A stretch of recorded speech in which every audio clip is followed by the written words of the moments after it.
ఈ వీడియోలో మనం working principle of 3-phase induction motor study చేద్దాం.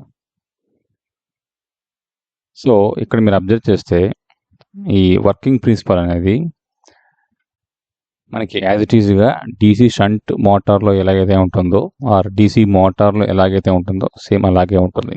సో బేసిక్గా ప్రిన్సిపల్ ఏంటి, ఒక కరెంట్ క్యారింగ్ కండక్టర్ని నేను ఒక మ్యాగ్నెటిక్ ఫీల్డ్లో కానీ ప్లేస్ చేస్తే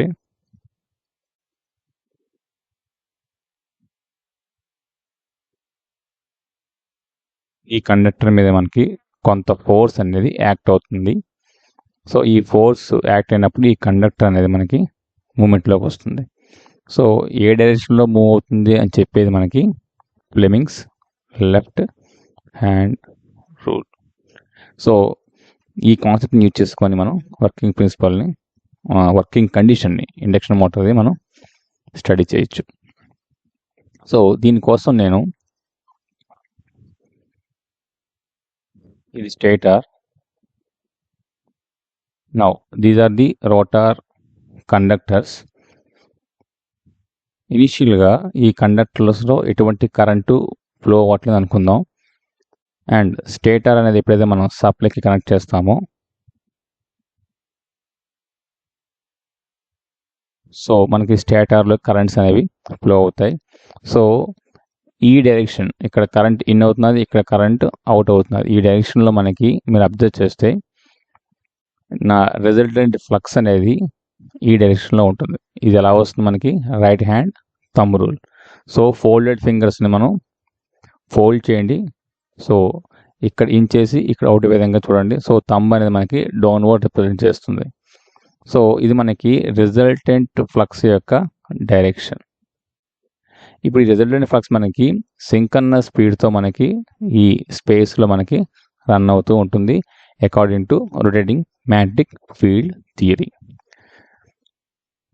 ఇప్పుడు ఇలా ఈ ఫ్లక్స్ మూవ్ అవుతున్నప్పుడు ఆ ఫ్లక్స్ అనేది మనకి స్టేటర్ వైండింగ్స్ని రోటార్ వైండింగ్స్ని రెండింటిని టచ్ చేస్తుంది. కాబట్టి మనకి ఆ వైండింగ్స్లో మనకి ఈఎంఎఫ్ ఇండ్యూస్ అవ్వాలి with a magnitude of NdΦ/dt. అయితే ఇక్కడ φ అనేది మనకి రిజల్టెంట్ ఫ్లక్స్ φr. సో ట్రాన్స్ఫార్మర్లో ఏ విధంగా అయితే మనం డిరైవ్ చేస్తామో సేమ్ అదే ఈక్వేషన్ మనం ఇక్కడ మనం డిరైవ్ చేస్తే ఫైనల్గా మనకు వచ్చిన ఇండ్యూస్డ్ స్టేటార్ ఆర్ఎంఎస్ వాల్యూ ఇది మనకి. సో సేమ్ ఫ్లక్స్ మనకి రోటార్ కండక్టర్స్ కూడా టచ్ చేస్తుంది. సో ఇక్కడ మనం ఏం చేస్తామంటే రోటార్ కండక్టర్స్ ఇనిషియల్గా షార్ట్ కాదనుకుందాం, అంటే నా సెకండరీ ఓపెన్ అనుకుందాం. సో అలాంటి కేసులో మనకి రోటార్లోనే మనకి ఇండ్యూస్ అయిన ఆర్ఎంఎస్ వాల్యూ ఇది. అబ్జర్వ్ చేస్తే ఈ రెండులో కూడా frequency same. So separate frequency ఎంతైతే ఉందో అంతే ఫ్రీక్వెన్సీతో మనకి రోటార్లో స్టేటర్లో వోల్టేజ్ అనేది ఇండ్యూస్ అవుతుంది. ఎప్పుడు అంటే నా రోటార్ ఓపెన్గా ఉన్నప్పుడు. ఎప్పుడైతే రోటార్ ఓపెన్గా ఉన్నదో రోటార్లో ఇండ్యూస్ అయిన వోల్టేజ్ అనేది కరెంట్ని డ్రైవ్ చేయదు, ఎందుకంటే సర్క్యూట్ ఓపెన్ కాబట్టి. సర్క్యూట్ ఓపెన్ కరెంట్ డ్రైవ్ చేయలేదు. మీరు అబ్జర్వ్ చేస్తే ఒకటే ఫ్లక్స్ ఉంది కాబట్టి ఎటువంటి ఫోర్స్ దీని మీద యాక్ట్ అవ్వదు. సో రిజల్టెంట్ టార్క్ మనకి 0 అయిపోతుంది. నౌ సో టార్క్ ప్రొడ్యూస్ అవ్వాలంటే మనకి మెయిన్ ఏంటంటే ఖచ్చితంగా రోటార్లో కరెంట్స్ ఫ్లో అవ్వాలి. సో ఇప్పుడు ఏం చేస్తాను, నేను రోటార్ వైండింగ్స్ని నేను ఎండ్ రింగ్స్ అంటారు. సో ఈ మెకానిజంతో నేను షార్ట్ చేస్తాను. ఇలా షార్ట్ చేయడం వల్ల ఈ ఇండ్యూస్ ఈ వోల్టేజ్ మనకేం చేస్తుందంటే ఇందులో కరెంటుని డ్రైవ్ చేస్తుంది. సో ఇప్పుడు ఇలా కరెంటుని ఇందులోని పాస్ చేయడానికి మనం వాడవలసింది జనరేటింగ్ ప్రిన్సిపల్ సంబంధించింది. అంటే మనం రైట్ హ్యాండ్ థంబ్ రూల్ కానీ యూజ్ చేస్తే మనకి ఏ డైరెక్షన్లో ఈ కరెంట్స్ అనేవి ప్రొడ్యూస్ అవుతాయో మనకి తెలిసిపోతుంది. సో ఇప్పుడు మీరు right hand thumb rule use చేస్తున్నప్పుడు ఫీల్డ్ డైరెక్షన్ మనకి డైరెక్షన్ ఫింగర్ అది మనకి డౌన్వర్డ్ ఉన్నది. సో ఇది మనకి డైరెక్షన్ ఫింగర్.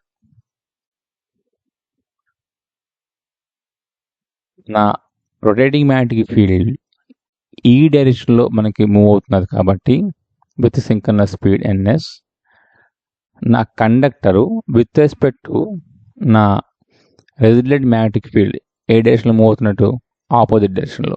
సో నా థంబ్ అనేది మీరు ఎలా ఓపెన్ చేయాలి, ఈ డైరెక్షన్లో మనం థంబ్ ఫింగర్ని ఓపెన్ చేయాలి.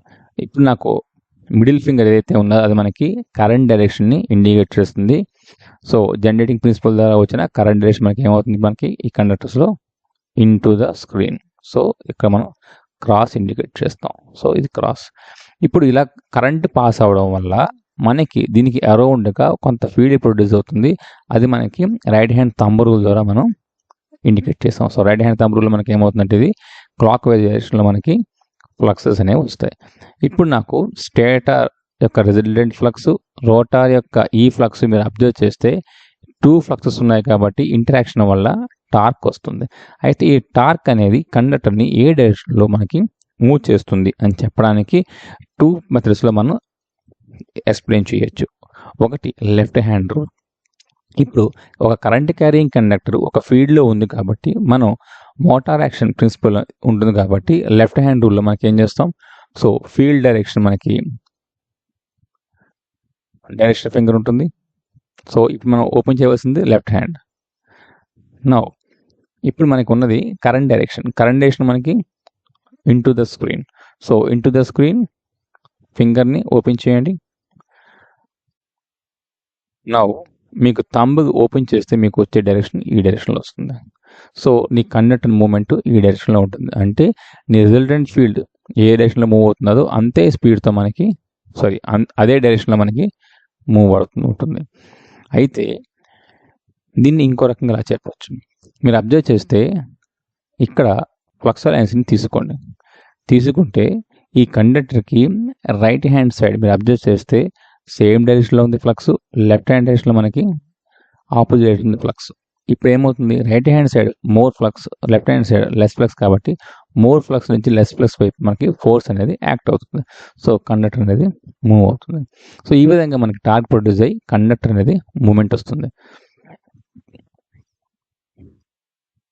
నౌ మనం రోటార్ని మూవ్ చేయకుండా బ్లాక్డ్ కండిషన్ పెట్టేసాం. బ్లాక్డ్ కండిషన్లో పెట్టేసి మనం స్టేటార్కి సప్లై ఇస్తే రోటార్ మనకి షార్ట్ అయితే అప్పుడు మనకి ఈ రోటార్ ప్రొడ్యూస్ చేసిన ఈ ఎంఎంఎఫ్ ఏదైతే ఉంటుందో రోటార్ ఎంఎంఎఫ్ అనేది సింక్రనస్ స్పీడ్తో మనకి రన్ అవుతూ ఉంటుంది. నౌ ఇక్కడ మీరు అబ్జర్వ్ చేయవలసింది, నా రోటార్ కానీ అంటే రోటార్ కండక్టర్స్ కానీ సింక్రనస్ స్పీడ్తో కానీ రన్ అయితే, నా రోటార్ ఫ్లక్స్ అనేది సింక్రనస్ స్పీడ్తో కానీ రన్ అయితే then with respect to stator conductors and rotor flux మీరు కానీ చూస్తే there is no change in flux.